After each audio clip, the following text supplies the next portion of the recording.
Shalom familia, gracias por acompañarnos en un estudio más aquí en la Biblia en su contexto. Vamos a continuar con nuestro estudio por el libro de Génesis. Vamos a seguir descubriendo el libro de Génesis y vamos a profundizar en este momento en lo que es el diluvio y Noé.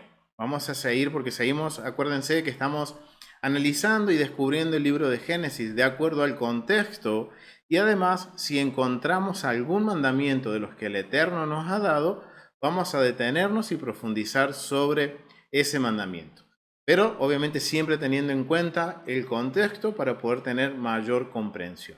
Entonces vamos a iniciar nuestro estudio de esta semana. Vamos a ver la porción que comprende entre Génesis capítulo 6, versículo 9, a Génesis capítulo 11, versículo 32.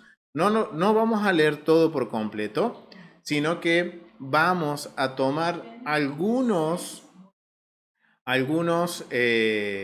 puntos particulares en que vamos a poder profundizar en lo que es el contexto. Entonces, vamos a hacer un poquito de recordatorio de lo que vimos la semana pasada, en el estudio pasado, que fue la introducción del libro de Génesis.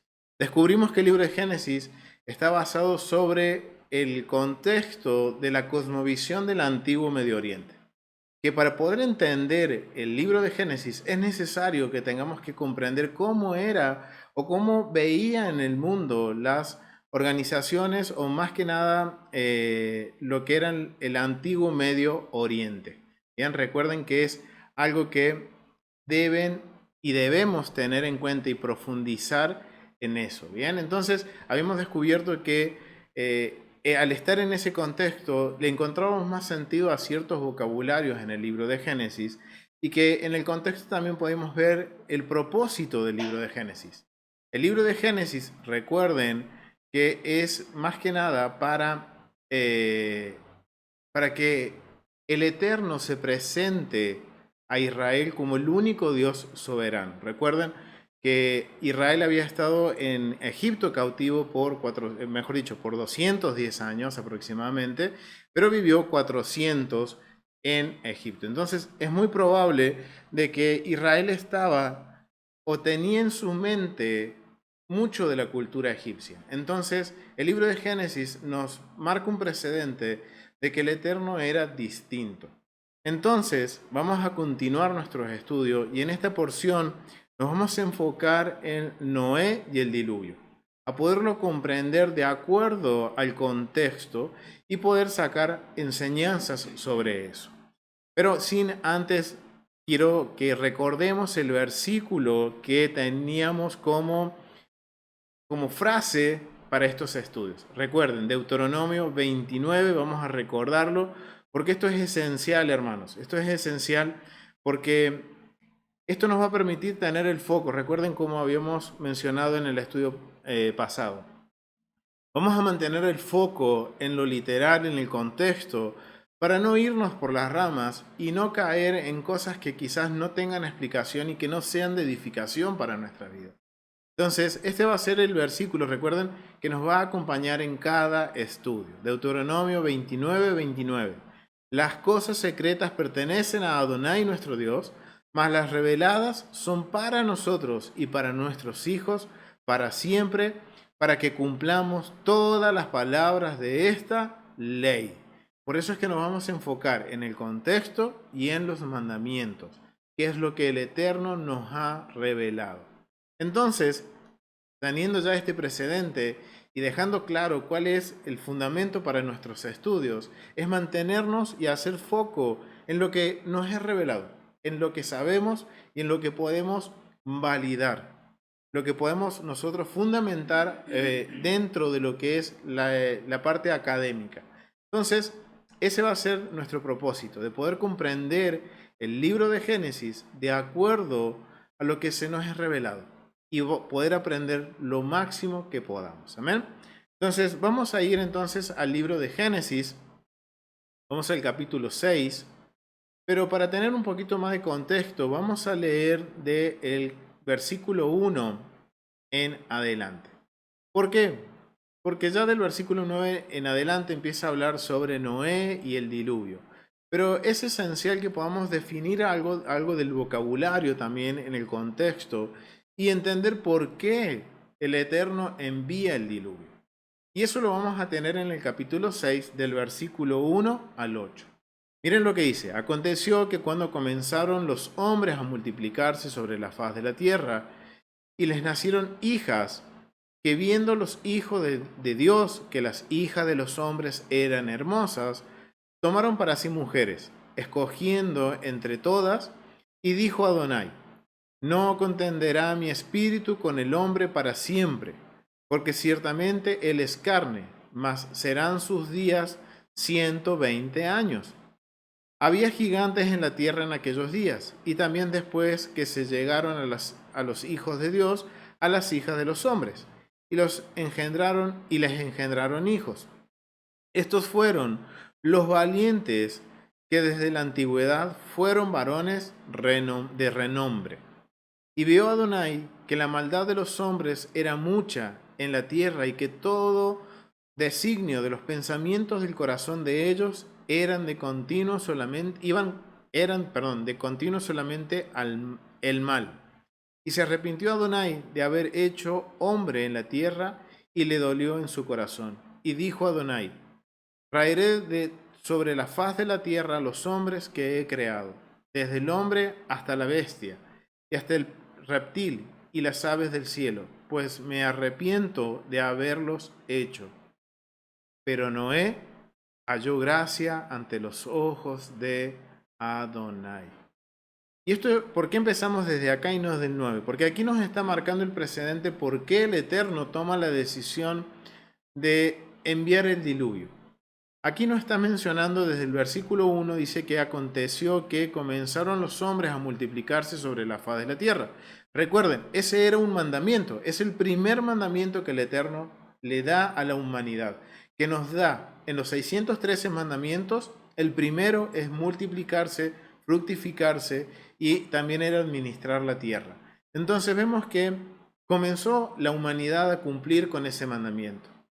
Pero dice que después, le nacieron hijas, que viendo los hijos de Dios que las hijas de los hombres eran hermosas, tomaron para sí mujeres, escogiendo entre todas.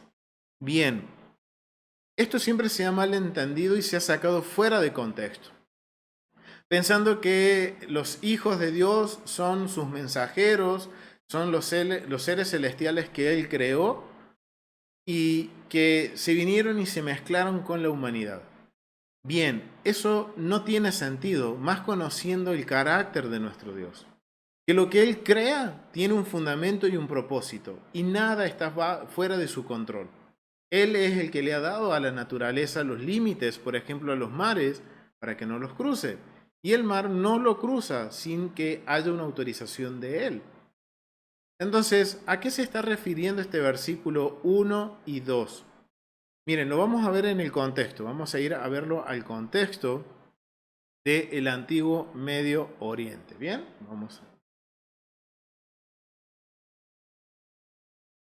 Vamos a ir exactamente. Vamos a ir, ahí está. Vamos a ver lo que dicen los comentaristas y qué es lo que se llama hijo de Dios. Y nuestra hermana Rosario está en lo cierto. Porque miren lo que dice aquí los hijos de Dios y las hijas de los hombres. Vamos a aclarar este punto para que no haya duda y como recuerden el fundamento de Deuteronomio 29. Versículo 2 dice hijos de Dios. Miren lo que entienden los comentaristas. El término se usa a lo largo del Antiguo Testamento para referirse a los ángeles, pero la idea de ser hijo de Dios también es aplicada en forma colectiva a los israelitas e individualmente a los reyes. O sea, que aquí no está hablando de ángeles o seres celestiales, sino que está hablando de un término colectivo, está hablando de reyes, es un vocabulario de realeza. En el antiguo cercano oriente generalmente se veía a los reyes como teniendo una relación filial con los dioses. y a menudo se considera que habían sido engendrados por la deidad. Entonces, miren, esto nos pone más en contexto qué es lo que está hablando el Eterno en este punto cuando dice que los hijos de los hombres se unieron con los hijos de Dios se unieron con las hijas de los hombres. Esto es un vocabulario que nos tiene que, como dicen los comentaristas, está más referido a qué, al vocabulario de la cosmovisión del antiguo Medio Oriente. Recordemos que, por ejemplo, el faraón, que era el rey de Egipto, era considerado un dios. Y así sucedía con todas las naciones. Todas las naciones, sus reyes eran considerados dioses hasta engendrados por los dioses. Y ese mejor ejemplo lo tenemos en el primer siglo con el emperador romano, Augusto César. Y Augusto César era considerado la unión de un ser mitológico con su madre, y de ahí nace el César de Roma. Y por eso era considerado el dios de Roma. Entonces miren esa misma mentalidad hasta dónde se extendió, hasta la época de nuestro Mesías Yeshua, y es algo que Pablo tiene que estar lidiando con la comunidad mesiánica, con la comunidad de creyentes en el antiguo Roma en primer siglo. Entonces, cuando nosotros vemos que en el versículo 2 dice que los hijos de Dios, está hablando de las autoridades, de los reyes, que ellos están tomando a las mujeres, a las hijas de los hombres, o sea, de los súbditos, para su provecho. ¿Y cómo sabemos esto? Miren, porque dice, tomaron para sí mujeres, o sea, que las tomaron en matrimonio, escogiendo entre todas. Y esta es una palabra clave, porque miren lo que dicen los comentaristas de acuerdo al antiguo Medio Oriente. Casándose con quien se elige. La práctica, a esto le dan dos tipos de opiniones, ¿no? La primera es la siguiente. La práctica de casarse escogiendo a quien se quiere ha sido interpretado por algunos como una referencia a la poligamia. Si bien no hay duda que que era practicada, es difícil imaginar que eso sería digno de ser registrado. O sea, no creo que sea algo que lo que están diciendo los comentaristas, unos creen que era la poligamia, pero hay algo más, porque hay algo que lo hace que quede registrado este vocabulario de que se casaban, casándose con quien se elija. Y que en mucho sentido vemos que no tiene con la poligamia, porque vemos que es algo que cuando estudiamos el antiguo Medio Oriente era muy común que un hombre se case con varias mujeres, porque recuerden, la familia, el honor y la vergüenza dependía de la cantidad de hijos que tuvieran. Entonces, dentro de la legalidad del antiguo Medio Oriente, tener varias esposas era viable y era algo legal porque se procuraba mantener la bendición, el honor, no la bendición, el honor de la familia a través de la cantidad de hijos. Por eso era muy importante que un hombre y una mujer pudieran tener hijos en el antiguo Medio Oriente. Y eso lo vimos un poquito en el estudio pasado cuando vimos sobre el mandamiento. Pero miren cuál es la otra opinión, que esta es quizás más acorde al contexto de Noé y el diluvio. Dice, es más probable que esta sea una referencia al derecho de la primera noche, citado como una de las opresivas prácticas de los reyes en la epopeya de Gilgamesh. Como representantes de los dioses, siempre tengan en mente eso. Los reyes, los emperadores en el antiguo Medio Oriente eran representantes de los dioses y eso le habilitaba a ellos hacer lo que ellos quisieran. Y miren lo que dice acá. Está hablando sobre el derecho de la primera noche. Eso es un término relacionado al matrimonio.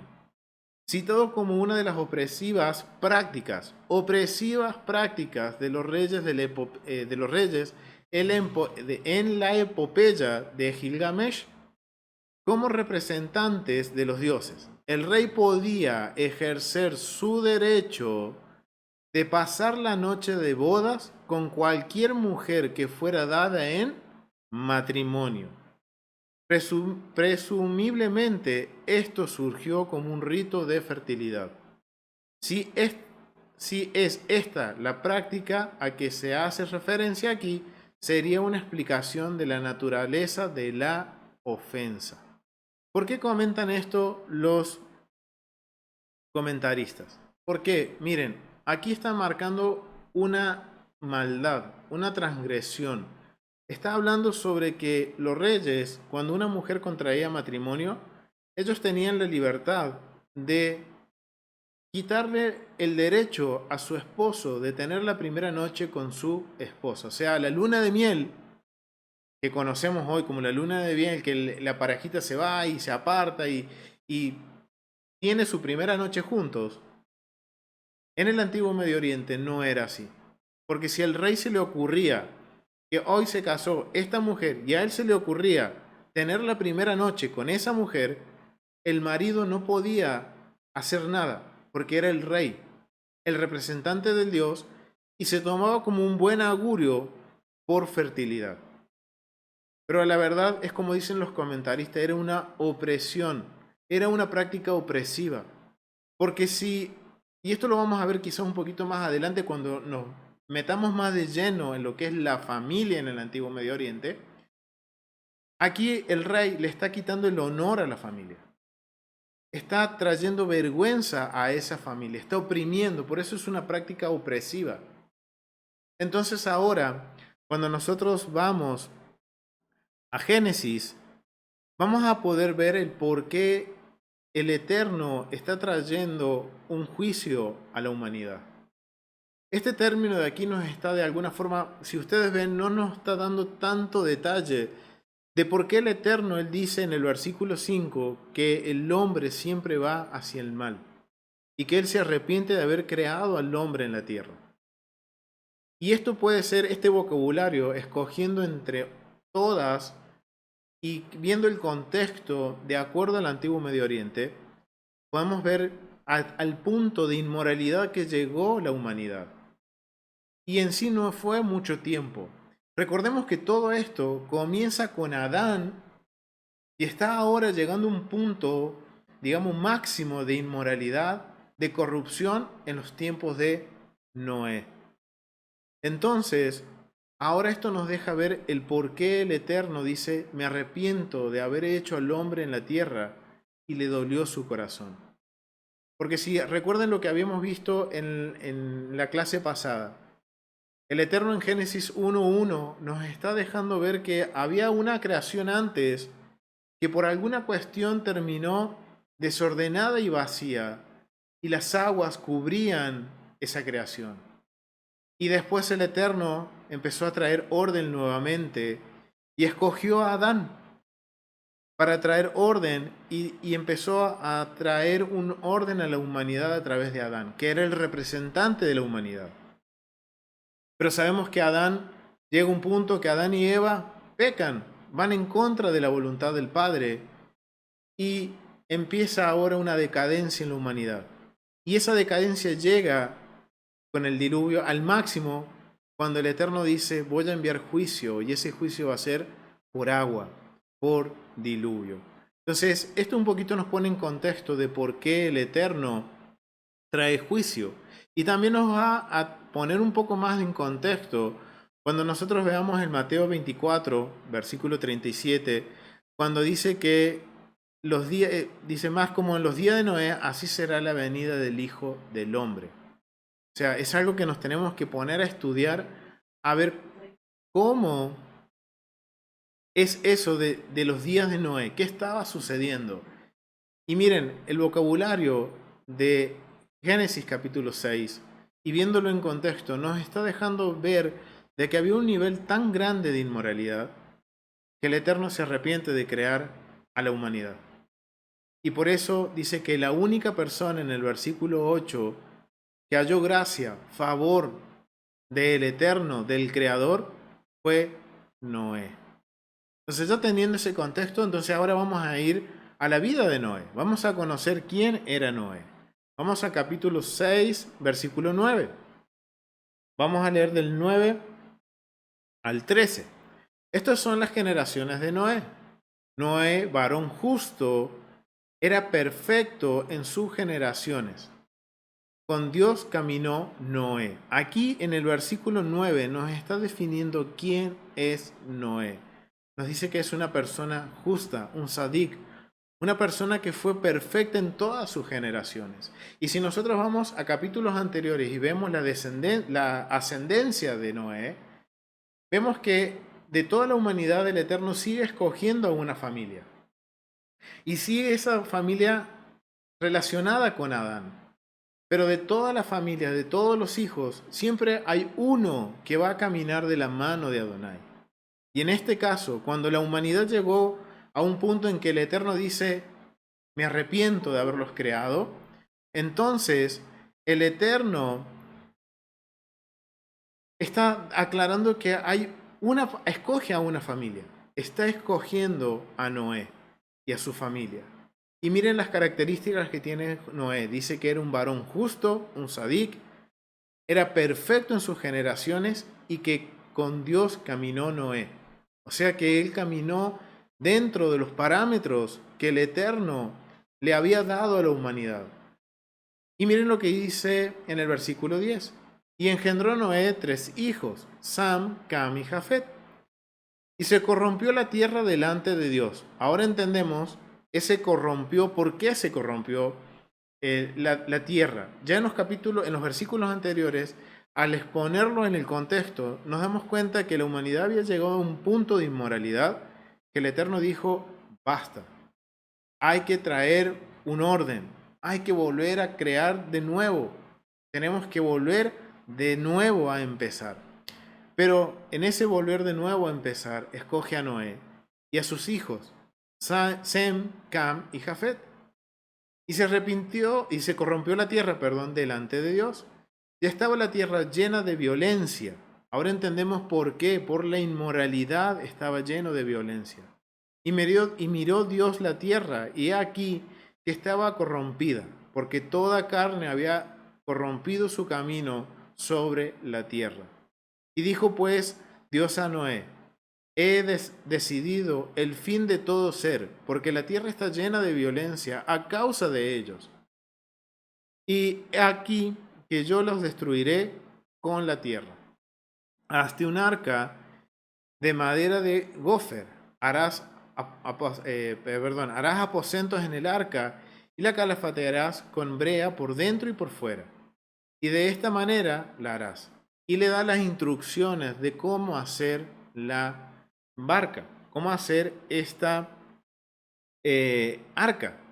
Entonces, pero miren lo interesante, que aquí nos está dando el motivo por qué Noé es escogido.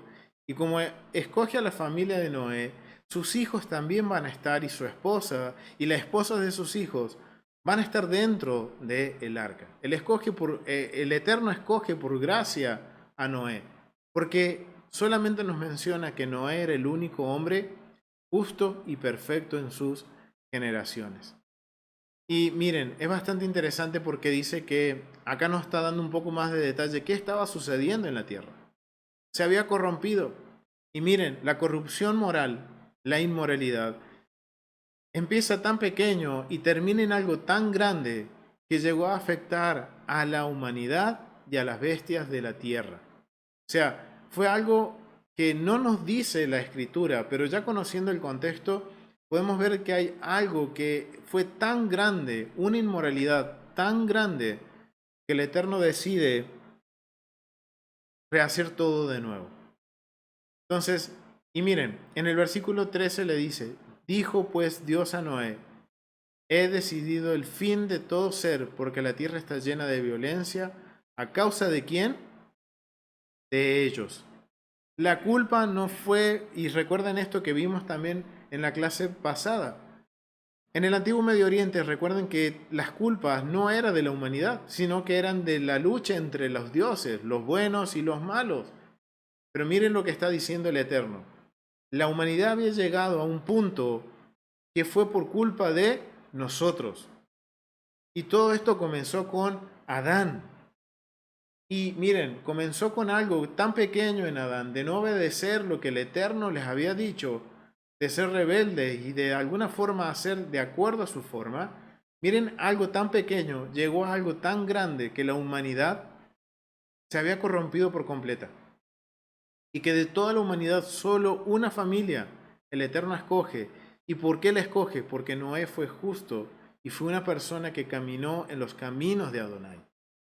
Entonces, aquí está dejando bien claro, y esto es un precedente contracultural, que le está dejando claro a Israel de que la culpa de las consecuencias no era por culpa de factores ajenos, sino que eran por nuestra culpa. Y por eso el Eterno en el versículo 5, y lo está marcado en verde, porque miren lo que dice, la maldad del hombre, dice, y vio Jehová que la maldad del hombre era mucha en la tierra, y que todo designio del pensamiento del corazón de ellos era continuo solamente al mal. Ahora entendemos esas palabras que el Eterno está diciendo. ¿Por qué? Porque Él les está diciendo que a causa nuestra, a causa de la humanidad, de la maldad de la humanidad, el Eterno tuvo que enviar juicio. Porque llegó un punto en que ya no se podía aguantar. Miren, vamos a ver lo que dicen los comentaristas sobre el versículo 13. Vamos al 6:13. El diluvio. La violencia como causa del diluvio. Miren lo que entienden de acuerdo al antiguo Medio Oriente, y que esto también va a ser un contraste con la cultura. Porque miren lo que dice. En el relato del diluvio, en la épica de Atracasis, la razón por la cual los dioses decidieron mandarlo fue el ruido de la humanidad.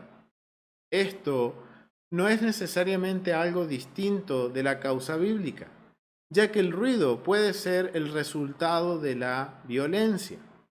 La sangre de Abel clama desde la tierra, eso lo vemos en el capítulo 4 de Génesis, versículo 10. Y el clamor contra Sodoma y Gomorra fue grande en Génesis capítulo 18, versículo 20, eso lo vamos a ver más adelante. Pero hay una expresión que vamos a ver en estos versículos que dice que la tierra clama. Los que murieron claman desde el abismo, dice. Claman por justicia.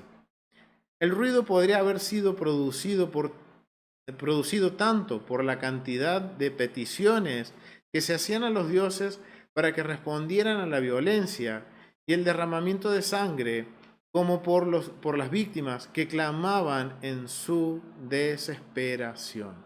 Miren, esta es otra perspectiva, este es otro punto de vista de lo que era la violencia. ¿Por qué hacen esta aclaración los comentaristas? Y esto es algo que nos tiene que ayudar a ver la cosmovisión del antiguo Medio Oriente.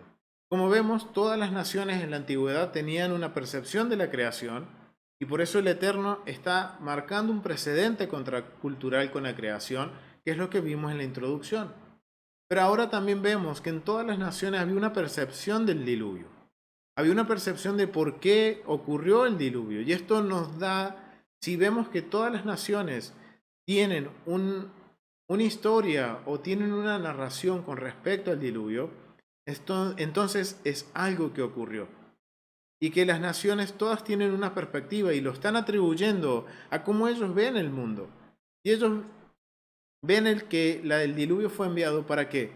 Porque había llegado también a un punto la humanidad de que eran tan molestos para sus dioses, y que era tan molesto, y acá está hablando sobre el clamor por justicia, era tan molesto que decidieron hacerla fácil. Destruyamos a toda la humanidad y nos evitamos un problema.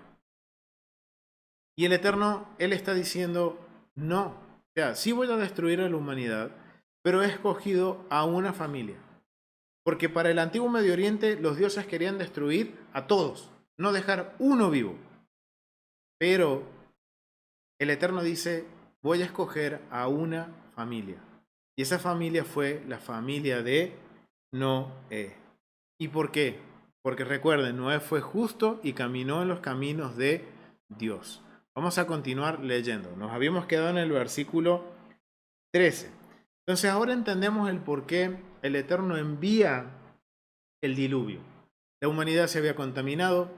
En los días de Noé, entonces, estamos viendo que la maldad había llegado a su máxima expresión la inmoralidad había llegado al máximo de expresión, en que Dios se ve obligado a que la humanidad entre en caos para traer de nuevo una nueva creación, un nuevo orden.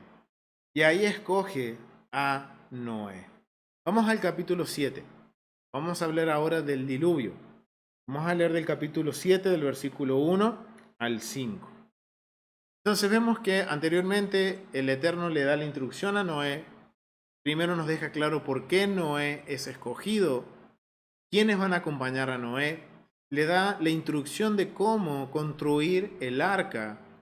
Y todo eso tiene un propósito, y eso lo vamos a asociar cuando veamos el tabernáculo, lo vamos a poder comprender un poco mejor el por qué el Eterno le da las especificaciones que le da para crear el arca. Pero nos vamos a enfocar más que nada en entender el contexto de lo que está sucediendo y por qué hay una nueva creación al final. ¿Por qué viene juicio y después de ese juicio hay una nueva creación? Vamos al capítulo 7, del versículo 1 al 5, y dice lo siguiente. Dijo luego Adonai a Noé: entra tú y toda tu casa en el arca, porque a ti he visto justo delante de mí en esta generación. O sea, vuelve a aclarar el carácter de Noé.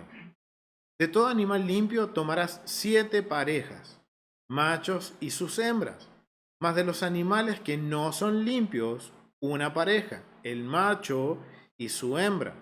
También de las aves de los cielos, 7 parejas, macho y hembra, para conservar viva la especie sobre la faz de la tierra. Porque pasados aún 7 días, yo haré llover sobre la tierra 40 días y 40 noches, y raeré sobre la faz de la tierra a todo ser vivo que hice. E hizo Noé conforme a todo lo que le mandó Adonai. Acá vemos que aparece por primera vez el término de animales limpios y animales impuros, animales que no son limpios. Y esto hace referencia a Levíticos capítulo 11. Entonces eso nos está dejando ver de que en este tiempo en el que Noé está, había mandamientos del Eterno, que todavía aún no se habían puesto por escrito. Pero esto nos da a entender que Noé comprendía algo, de que había animales y que esos animales tenían un propósito, que eran limpios y puros. Pero también habían otros animales que no lo eran. Y por eso el Eterno le envía a hacer esta distinción y de que de los animales puros, dice que tomara de los animales puros 7 parejas, de los machos, y de todo animal limpio tomara 7 parejos. O sea, de cada animal limpio en el arca subieron 7 parejas. Pero de los animales que no fueron limpios, subió solo un par. Y esto vamos a ver que tiene un poco más de sentido, porque si esto nos estamos yendo un poquito más adelante a Levítico 11, está relacionado, uno, con el templo y está relacionado con la alimentación. Es algo interesante, que seguro vamos a ir profundizando a medida que vamos descubriendo y avanzando en las porciones. Vamos a ir descubriendo y profundizando sobre este tema de la alimentación y de los animales puros e impuros. Pero acá vemos la primera vez que aparece este término relacionado con los animales. Es la primera vez. Y esto nos denota que Noé, él conocía algo que el resto no conocía. O que él decidió permanecer en eso. Y por eso el Eterno deja bien claro en el versículo 5 que Noé hizo conforme a todo lo que el Eterno mandó. Bien.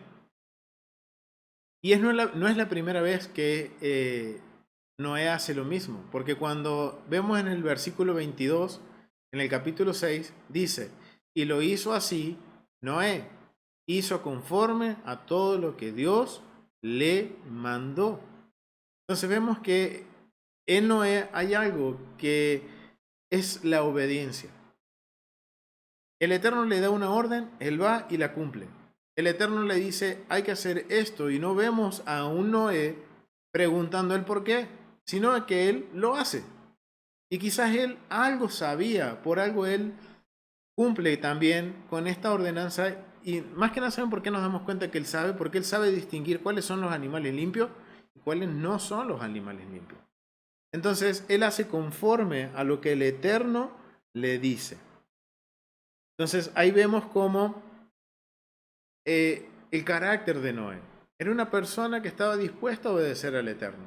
Era una persona que sabía y conocía lo que el Eterno había dicho que era bueno. Y tenemos este precedente de que los animales eran limpios y puros, o sea que había una división. Miren, desde Noé ya se hablaba de esta división.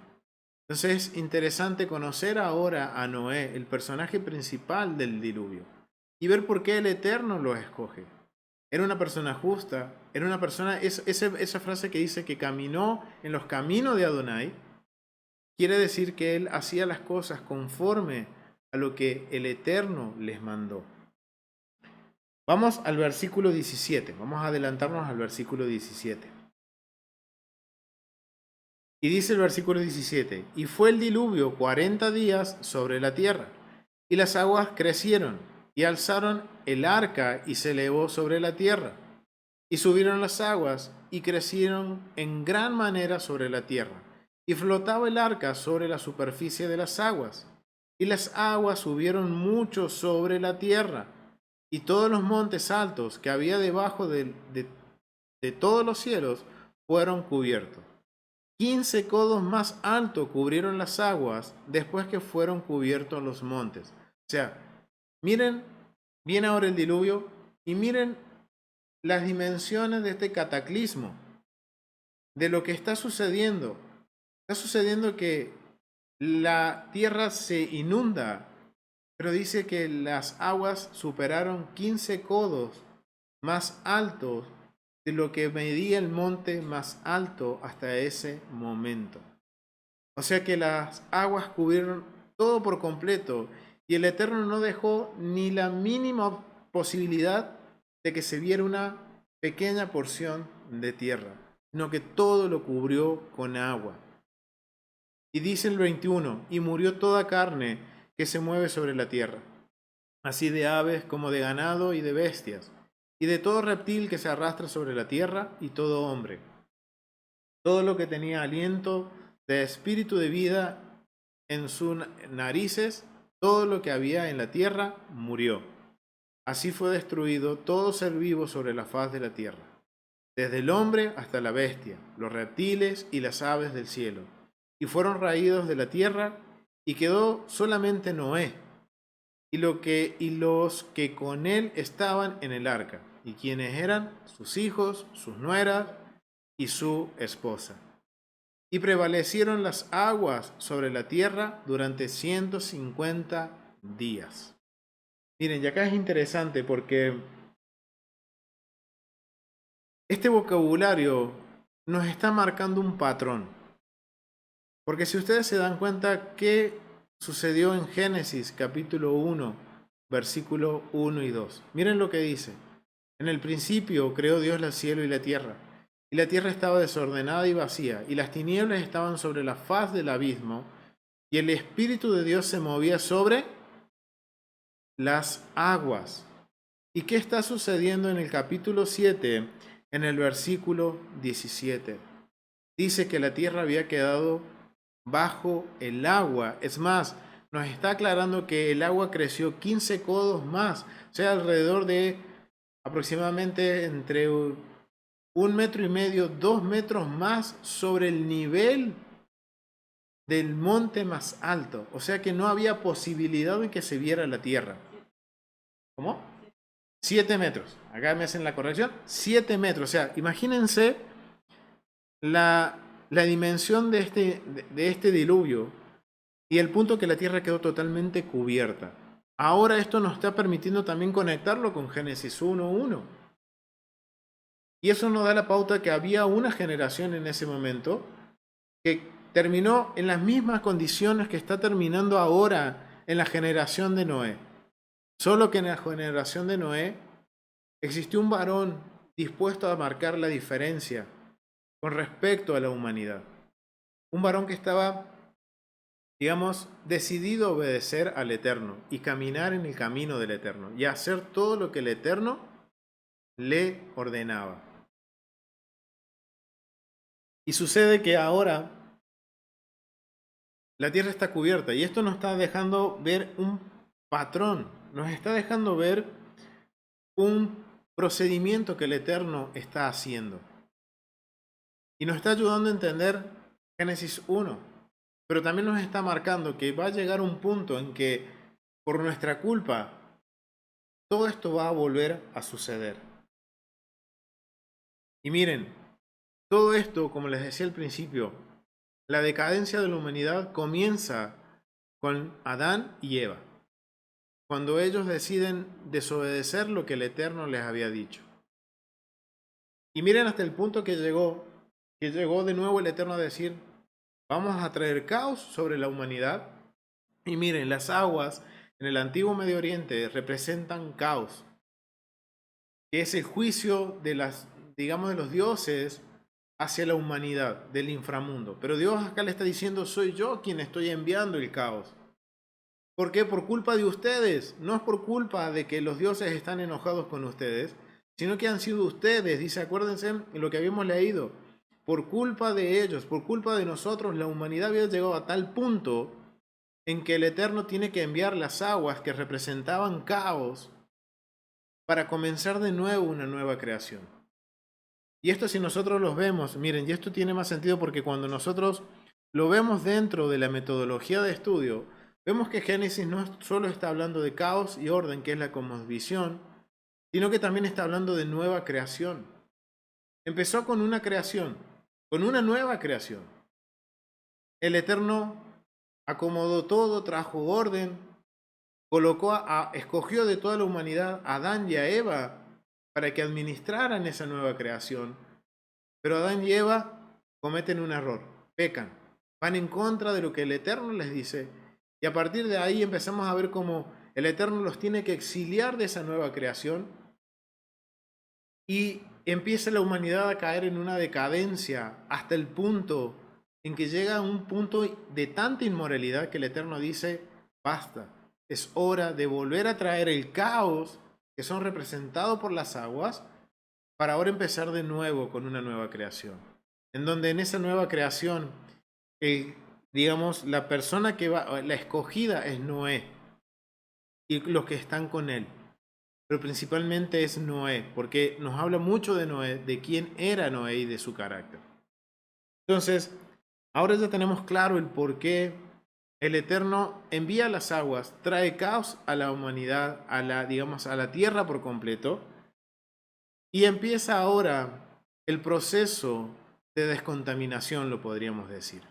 Vamos a Génesis capítulo 8 y vamos al versículo 13 al 22.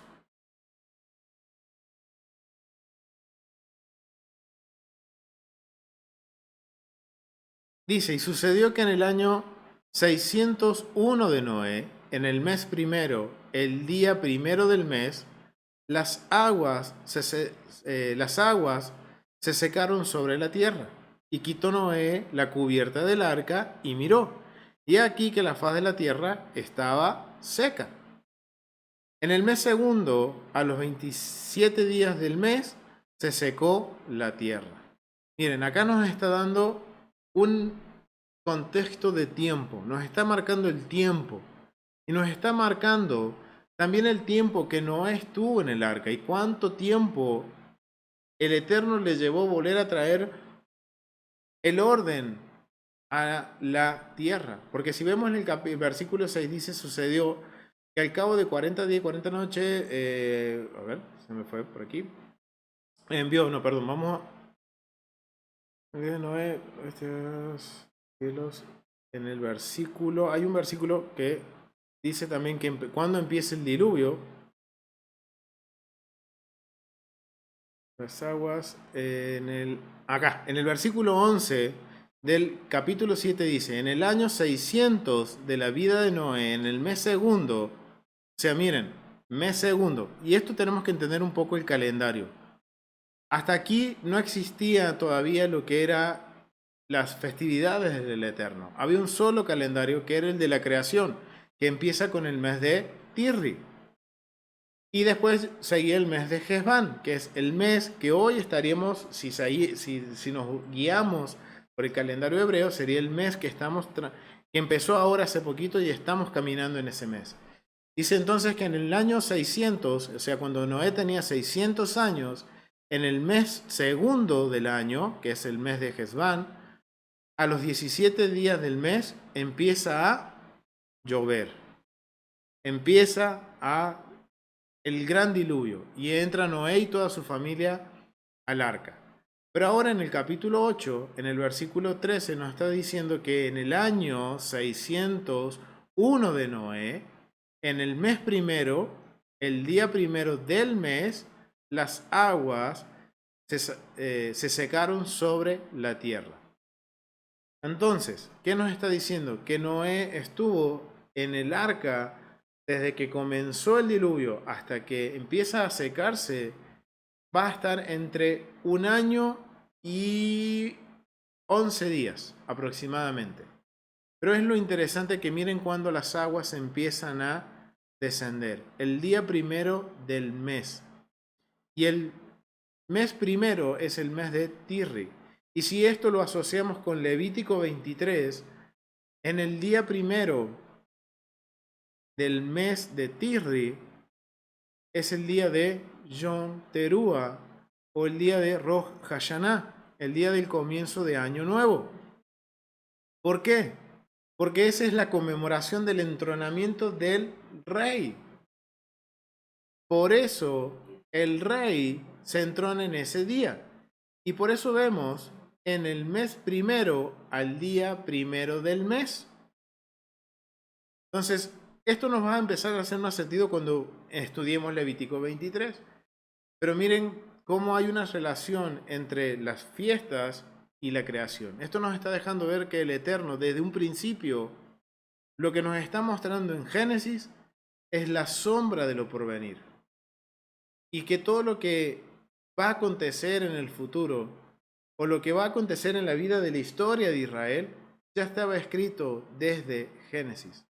Entonces, vemos que nos está dando un contexto tiempo, nos está diciendo que Moisés estuvo dentro del arca, Noé, en un total de 1 año y 11 días aproximadamente, y la tierra empezó a secarse y se secó por completo. Dice en el versículo 14, en el mes segundo, a los 27 días del mes, se secó completamente la tierra.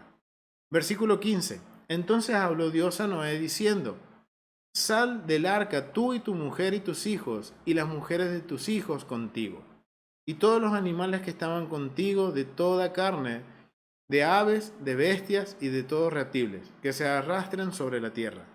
Sacarás contigo y vayan por la tierra, y fructifíquense y multiplíquense sobre la tierra. Entonces salió Noé y sus hijos y su mujer y las mujeres de sus hijos con él, todos los animales y todo reptil y toda ave. Todo lo que se mueve sobre la tierra, según su especie, salieron del arca. Y miren lo interesante. El Eterno, en el mismo mes que la creación empezó de vuelta, en Génesis 1:1, el Eterno está volviendo a empezar un nuevo ciclo. Está trayendo un nuevo orden.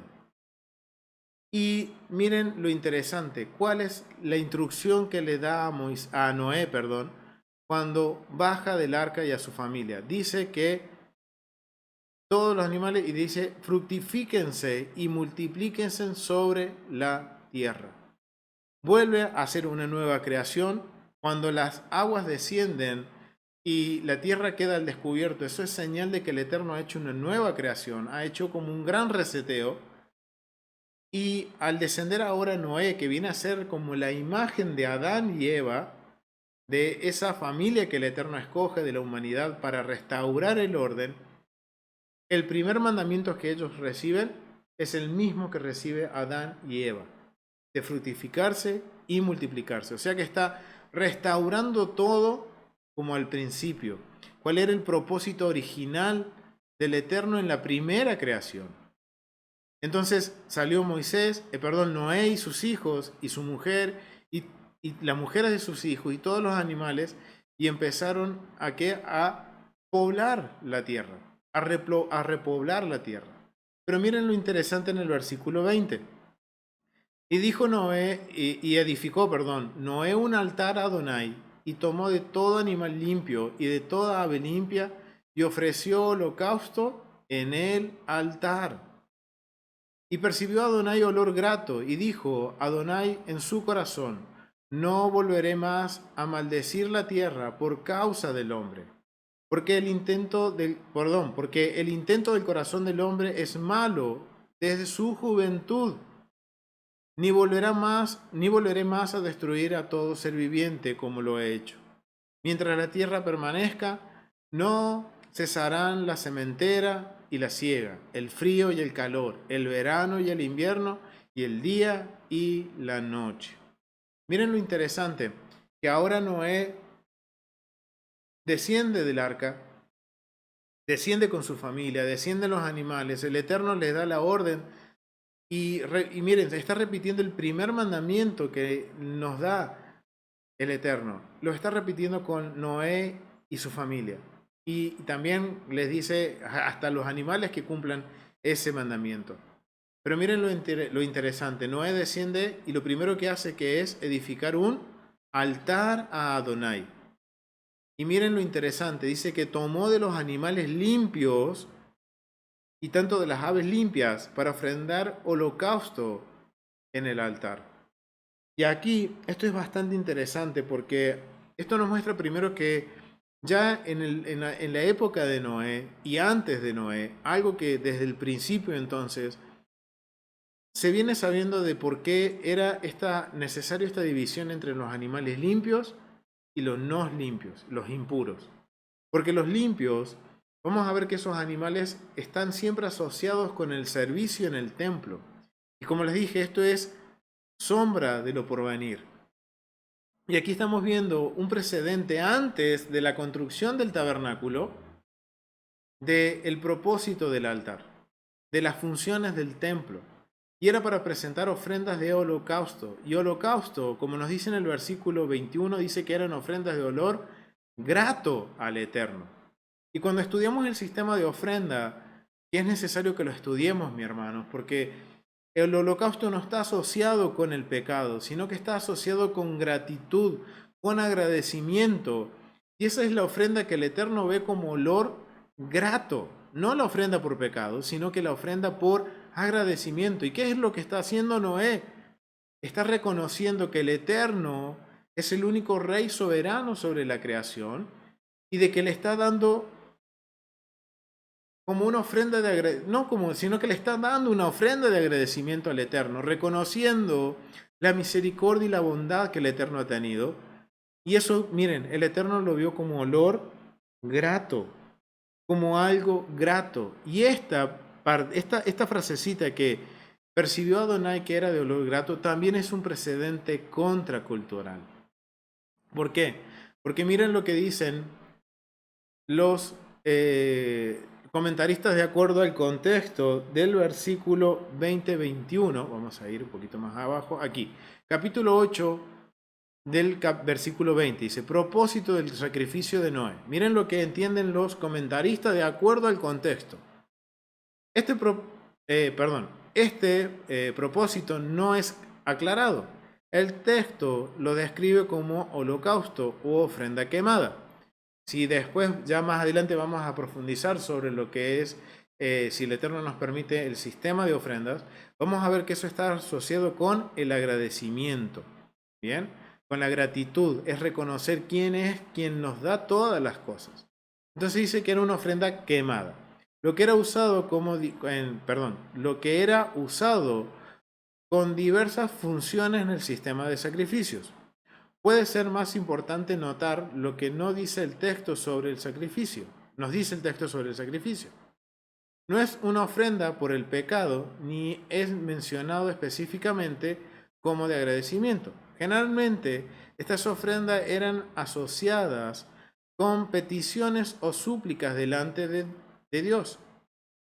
En contraste, el sacrificio ofrecido después del diluvio en la epopeya de Gilgamesh y en la versión sumeria más antigua del diluvio presenta libaciones y ofrendas de grano, así como el sacrificio de carne, para presentar un festín ¿para quién?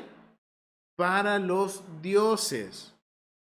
El propósito general de los sacrificios en el mundo antiguo era el de aplacar la ira de los dioses con regalos de comida y bebida.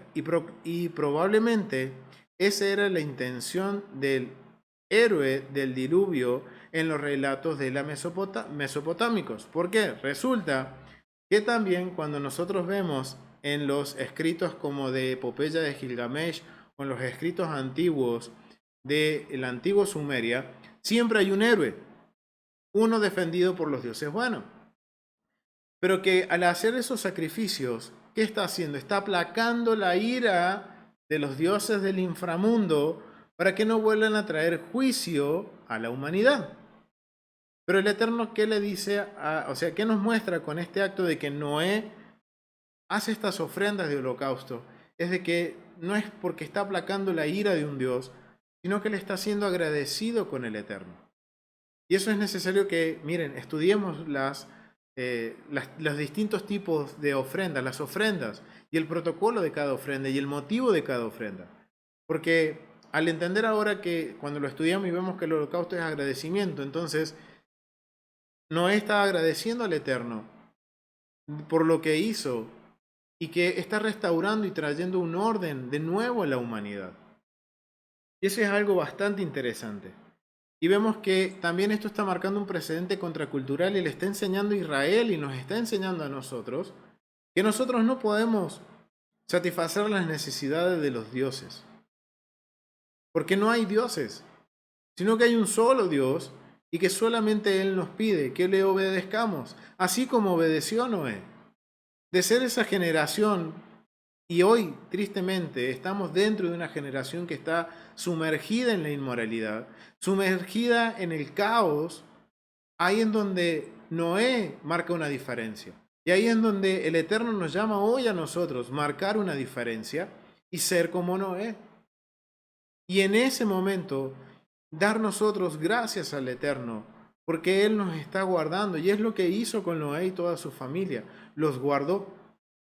Y está comenzando, dándole el honor a Noé de comenzar con una nueva creación y que él y su familia continúen con lo que Adán no pudo continuar.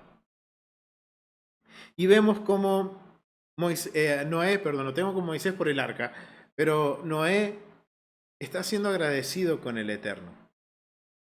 Vamos a continuar leyendo en Génesis. Entonces, el Eterno vio esto que era agradable, entonces, no que lo vio, sino que lo tomó como un olor grato, o sea, como que se alegró el Eterno y tomó esas ofrendas con gozo. Y el Eterno dice, en su corazón dijo, no volveré más a maldecir a la tierra por causa del hombre. Y vuelve a ser claro aquí, le vuelve a ser claro a Israel y nos vuelve a ser claro a nosotros que el caos no viene por factores ajenos, sino que viene por causa de ¿quién? Del hombre, de nosotros mismos. Del corazón del hombre, dice, emana el mal desde su juventud. O sea que es algo que lo traemos adentro, pero que el Eterno nos va a enseñar a través de sus mandamientos a doblegar esa maldad, esa rebeldía y poder hacer y cumplir con el propósito que el Eterno nos ha llamado a cada uno de nosotros. Entonces, ahí hace ahora un pacto con Noé. Ahora hay un pacto con Noé. Entonces ahora vemos que dentro del libro de Génesis, cuando vemos dentro de la metodología, no solo vamos a tener caos y orden, la cosmología, sino que también tenemos nueva creación, honor y vergüenza. Dice que a Noé hacía justicia y bondad, pero también están los convenios. Está relacionado con convenios y es algo que tenemos que estudiar cómo se hacían los convenios en el antiguo Medio Oriente. Eran cuestiones que eran tratos o pactos que se hacían entre ambas partes, pero que esos convenios no se podían disolver tan fácil. Y aquí vemos que el Eterno está haciendo un convenio con Noé, un pacto con Noé. Capítulo 9, versículo 1 al 3 dice: bendijo Dios a Noé y a sus hijos y les dijo: fructificaos y multiplicaos y llenad la tierra. O sea, le está volviendo a dar el mandamiento de nuevo. El temor y el miedo de vosotros estarán sobre todo animal de la tierra. Es lo mismo que le había dicho a Adán y a Eva. ¿Cuál era el propósito de Adán y Eva? Ser los administradores del jardín del Edén, de esa creación. Adán y Eva tenían que administrar a los seres, a los animales, a las plantas, o sea, a la naturaleza. Éramos nosotros que nos teníamos que enseñorear de la creación, no de nosotros mismos, enseñorearnos de nosotros o enseñorear a la humanidad, sino que dice a los animales y a todo lo que dice estar sobre toda la tierra. Y sobre todo abre de los cielos y en todo lo que se mueva sobre la tierra y en todos los peces del mar. En vuestras manos son entregados. Vuelve a hacer ahora el Eterno una nueva creación en donde vemos que está repitiendo el patrón con Adán y Eva, que hace una creación, crea a Adán y a Eva, o sea, escoge de la humanidad a Adán y a Eva con el propósito de que sean sus jardineros, los administradores de la creación de Dios. Ese era el propósito de la humanidad. Por eso el Eterno nos crea. Desde un principio esa es nuestra función. Pero resulta que por el caos, por la maldad de la humanidad, vuelve y es necesario que el Eterno tenga que resetear esta creación de nuevo y hacer una nueva creación. Y le vuelve a dar la misma función que le dio a Adán y a Eva, a Noé y a su familia. Versículo 3. Todo lo que se mueve y viva os será para mantenimiento, así como las legumbres y plantas verdes. Os le he dado todo. Ahora, aquí empieza ahora el permiso de empezar a comer carne. Y ahora nos hace más sentido. ¿Por qué lo asociamos con Levítico 11? Porque a partir de este momento a la humanidad se le es permitido poder tomar de los animales y comer de su carne.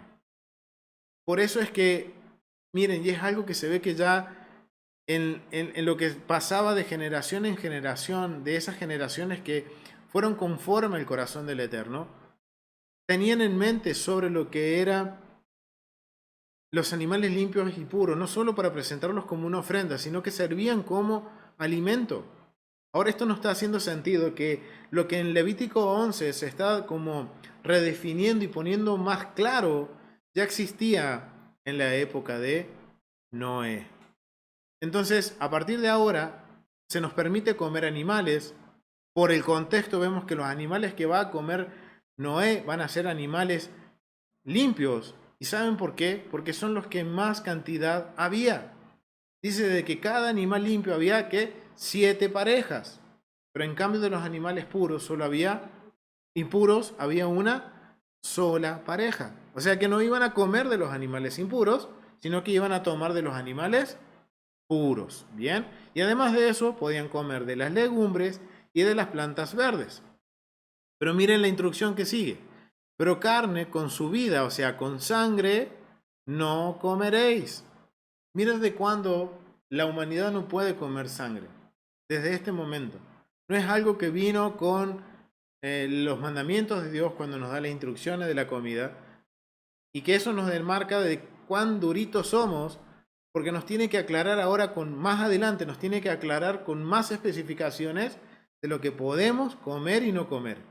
Miren, aquí está hablando de eso y vemos que a Noé no le hizo falta tantas explicaciones, sino que le aclaró que comiera de los animales, ya por ende Noé seguro entendía que era de los animales puros, pero que tampoco podía comer de la sangre de los animales. Que más adelante vamos a ver el mandamiento en donde nos va a decir el por qué, la esencia de no comer sangre. Pero aquí ya desde antes de que se den los mandamientos, se está hablando de comer animales puros y de no comer la sangre de los animales.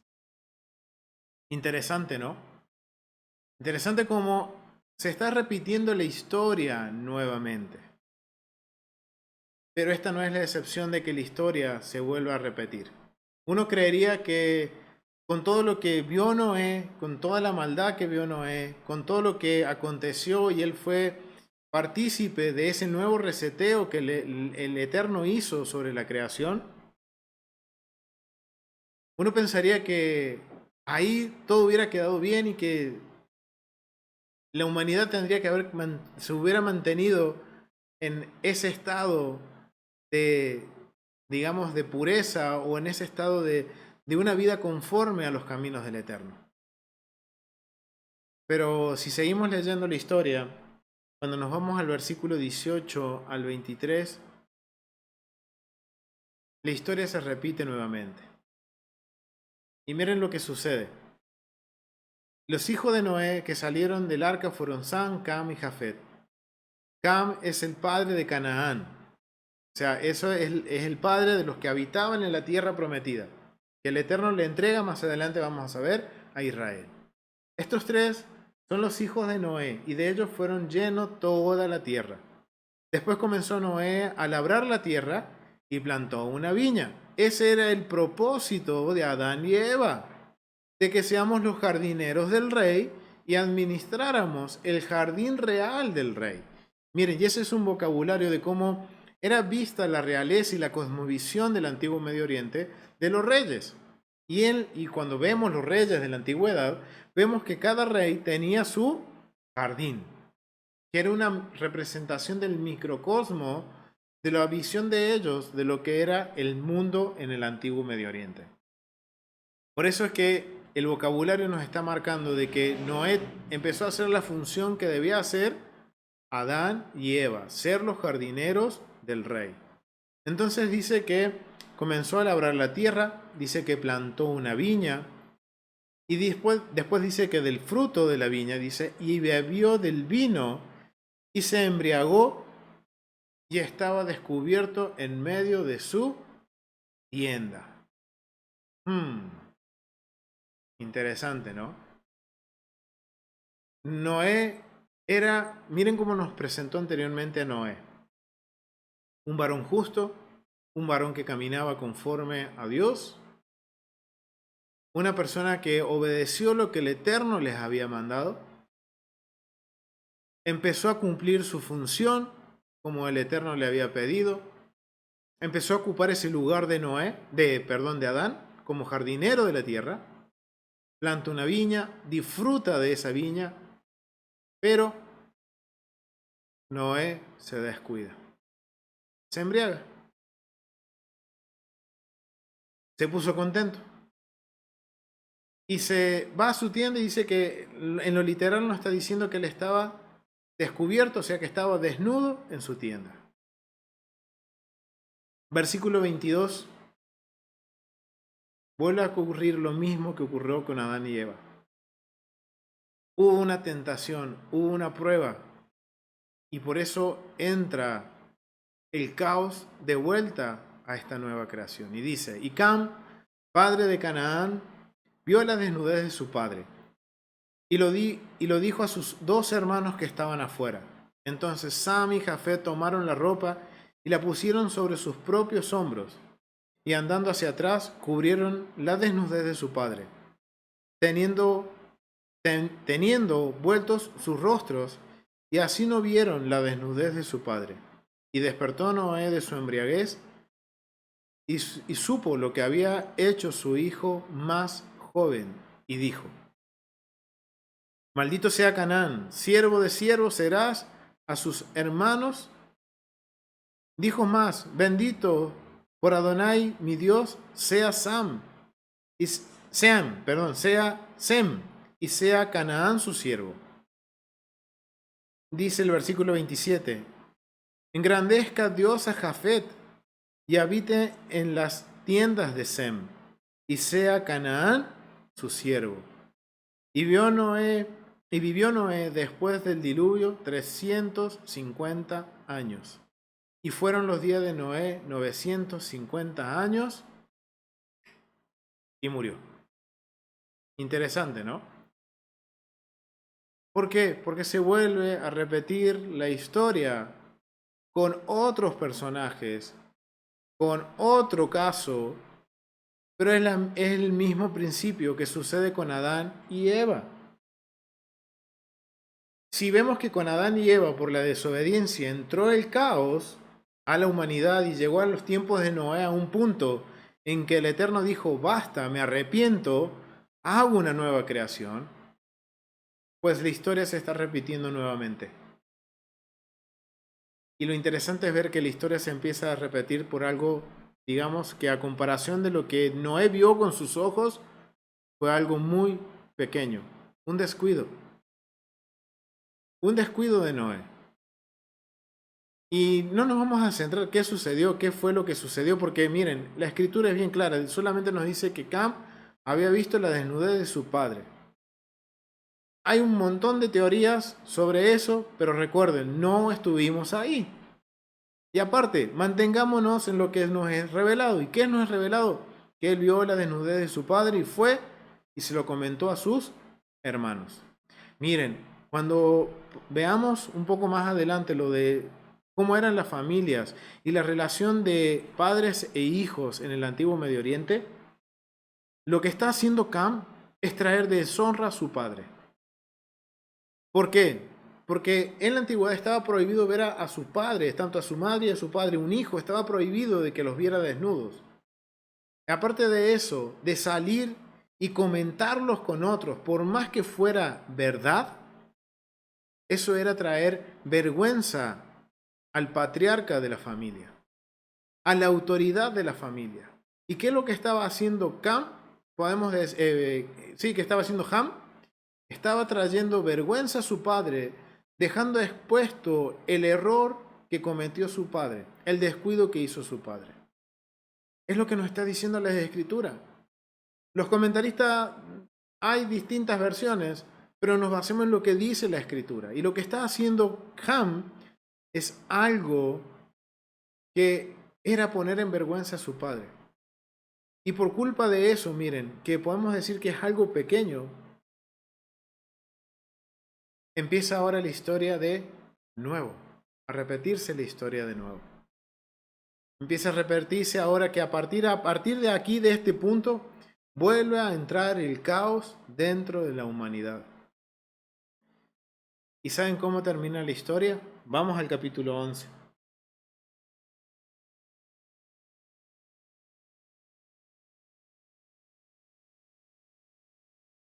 Del versículo 1 al 9.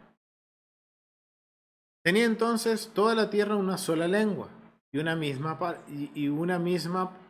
mismas palabras. Y aconteció que cuando salieron del oriente hallaron una llanura en la tierra de Sinar y se establecieron allí. Y se dijeron unos a otros, vamos, hagamos ladrillos y cozámoslos con fuego. Miren la inteligencia del ser humano. Y le sirvieron el ladrillo en el lugar de piedra y el asfalto en lugar de mezcla. Y dijeron, vamos, edifiquemos una ciudad y una torre, cuya cúspide llegue al cielo y hagamos un nombre, por si fuéramos esparcidos sobre la faz de la tierra. Miren, ese vocabulario es porque, miren, la humanidad sabía que estaba haciendo algo que no debía hacer y que había una posibilidad de que fueran esparcidos por la faz de la tierra. Entonces, ¿qué ellos qué hacen? Empiezan a levantar una torre y quieren hacerse un nombre. Versículo 5. Y descendió Adonai para ver la ciudad y la torre que edificaron los hijos de los hombres. Y dijo Adonai, he aquí el pueblo es uno, y todos estos tienen una sola lengua. Y han comenzado la obra, y nada les hará desistir ahora de lo que han pensado hacer. Ahora pues, descendamos y confundamos allí sus lenguas, para que ninguno entienda el habla de su compañero. Así, los esparció Adonai desde allí sobre la faz de toda la tierra, y dejaron de edificar la ciudad. Por esto fue llamada el nombre de ella Babel, porque allí confundió Adonai la lengua de toda la tierra, y desde allí los esparció sobre la faz de la tierra. ¿Qué sucede ahora? La humanidad vuelve a llegar a un punto máximo de ir en contra de Dios. ¿Por qué? Porque el vocabulario, cuando lo vemos en el antiguo Medio Oriente, dice que estaban ellos que haciendo que una torre. Esa torre era una torre de adoración a los dioses. O sea, ya había llegado tanto. Miren, empezó con algo que empezó en la familia de Noé. De que venía todo también un descuido de Noé y uno de sus hijos. El descuido que tiene y traer vergüenza a esa persona escogida por Dios para restaurar y administrar la nueva creación. Miren al punto que llegamos. Ahora la humanidad no quiere saber nada de Dios. Porque ellos dicen, hagámonos nombre, por si somos dispersos por toda la tierra. Sabían que algo estaban haciendo que no era correcto, pero ellos se apartaron de Dios. Entonces ahora hubo caos de nuevo. Y el Eterno tiene que empezar ahora de vuelta a iniciar un proceso de restauración. En donde en ese proceso de restauración, el Eterno dice, vamos a, como ya le había prometido a Noé que no iba a traer juicio por aguas, entonces ahora el Eterno dice, los voy a esparcir, los voy a llevar lejos. El exilio, eso es sinónimo de caos. Entonces los exilió por toda la humanidad, dando origen a las 70 naciones. Pero si seguimos leyendo, el patrón vuelve a repetirse y de todas las generaciones de la humanidad, escoge a Abraham.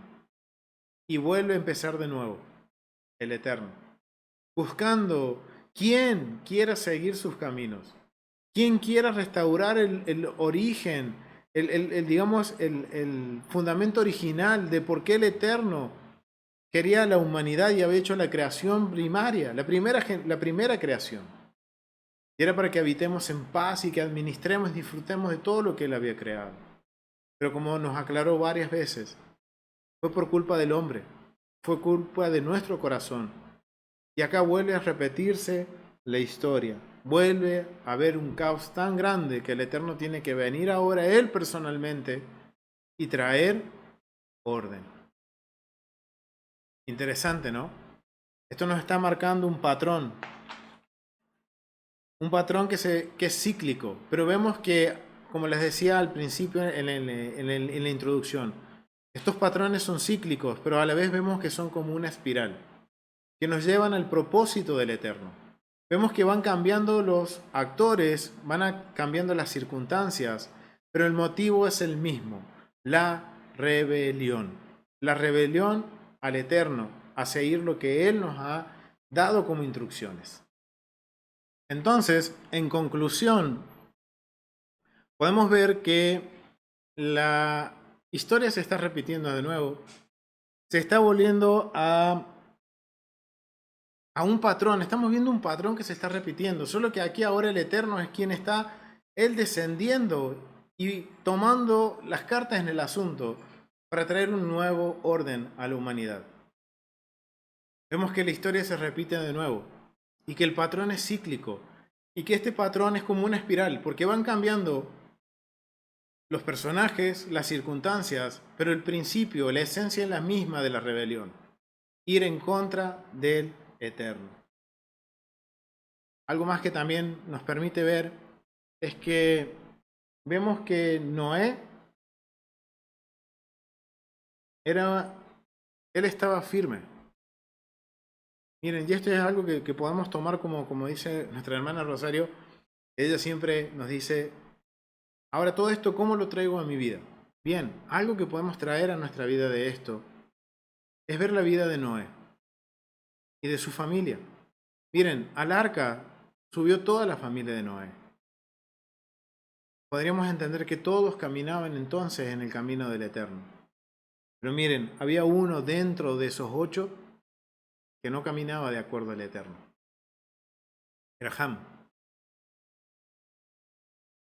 Y también vemos a un Noé que estaba firme, que era firme, que el mismo Eterno está reconociendo de que él era un varón justo, era un varón que hacía lo correcto delante de Dios. Pero llegó un momento en que Noé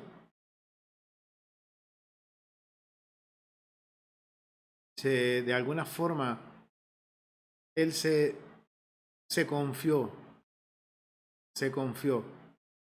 Se confió porque él estaba bien delante del Eterno. Él obedecía lo que el Eterno le había dicho. Él reconocía que el Eterno lo había bendecido y que lo había puesto en honor, porque había escogido a él y a su familia para esa nueva creación, para que administraran todo lo que el Eterno había creado, que era bueno, como nos decía en Génesis capítulo 1. Pero hubo un descuido y empezó a haber caos dentro de la familia de Noé. Y ese caos se propagó y se contaminó durante toda la humanidad, hasta el punto que el Eterno tuvo que decir, basta. Y esto me trae a memoria las palabras de Pablo para los Corintios. Miren, vamos a Primera de Corintios, capítulo 10, versículo 12. Así que el que piense estar firme, mire que no caiga. No os... Perdón. Vamos a leerlo de vuelta. Así que el que piense estar firme, mire que no caiga. Y miren lo que le pasó a Noé. Él seguro pensó que él estaba firme, que él estaba bien con el Eterno, que él estaba obedeciendo, guardando los mandamientos, conocía, digamos, la liturgia para ofrecer los sacrificios para el Eterno. Él levantó el primer altar para el Eterno y puso ofrendas de agradecimiento. Se confió y cayó. Y miren, y es interesante porque cuando leemos el contexto de lo que del versículo 1 del capítulo 10 al versículo 12, justamente está hablando de la inmoralidad. Y eso es algo que tenemos que cuidarnos cada uno de nosotros, tanto hombres como mujeres, de no caer en la inmoralidad. Y eso es algo por ahí es algo tan pequeño que entra en las familias y siembra el caos y llega a puntos que ya no se puede manejar. Es interesante ver que ahora entendemos el inicio del caos por qué es. Y vemos que siempre el patrón es la inmoralidad. Y que no está exento ni siquiera la persona que es más justa. Y como dice Pablo, tenemos que forzarnos a afirmarnos cada día más y no nos confiemos de que sí, yo ya aprendí, estoy guardando los mandamientos. No, esforcémonos más, porque somos más propensos a cometer un error, a confiarnos y cometer un error como lo cometió Noé. Y eso empezó con eso tan pequeño que trajo caos a su familia. Y ese caos se propagó por toda la humanidad. Familia, si hoy el mundo está en caos, por nuestra culpa. Porque miren, todo empieza desde ¿dónde? Desde el hogar, desde una familia, desde un matrimonio, desde ahí comienza todo. Por eso tenemos que, como dice en Primera de Crónicas capítulo 10, versículo 12. Primera de Corintios, perdón. Primera de Corintios capítulo 12. Así que el que piensa estar firme, mire que no caiga. Afírmese más y esté atento. Porque el caer, y miren, el tropiezo es la inmoralidad. Y es algo tan pequeño que a la vez se hace tan grande y que lleva al caos. Y hoy estamos sumergidos en el caos de la inmoralidad. Ahora somos nosotros los que tenemos la decisión de decir, soy como Noé. Pero ya conociendo la historia de Noé, tengo que esforzarme a no caer como cayó Noé. En conclusión, familia, estamos en los tiempos de Noé. Es más, quizás ni siquiera estamos viendo lo que Noé vio. Pero es el tiempo en donde nosotros tenemos que reaccionar y empezar a obedecer al Eterno y cuidarnos de no caer, de no confiarnos. Porque cuando nos confiamos, está próxima nuestra caída. Por eso, mi hermano, los animo a que sigamos estudiando, que sigamos aprendiendo. Y por eso que en este ciclo nos vamos a enfocar en los mandamientos. Porque eso es lo que nos va a dar largura de días. Y es lo que nos va a permitir conocer el carácter de Dios y estar atentos a que si hay algo que viene en contra de esos mandamientos, vamos a estar sensibles a discernirlo y poder rechazarlo. Pero si no conozco los mandamientos, no sé cómo afirmarme. Y si no me afirmo, van a venir esos ruiditos que van en contra de la Torá, de los mandamientos del Eterno, y van a sembrar la inmoralidad. Y ese va a ser el principio de la decadencia de una familia y de la humanidad. Así que, familia, los animo a que continuemos estudiando y que podamos seguir creciendo en la voluntad de nuestro Padre. Lo vamos a dejar hasta aquí, familia. Ha sido un gusto compartir este estudio. Continuamos la próxima semana. Shalom, shalom, familia. Bendiciones.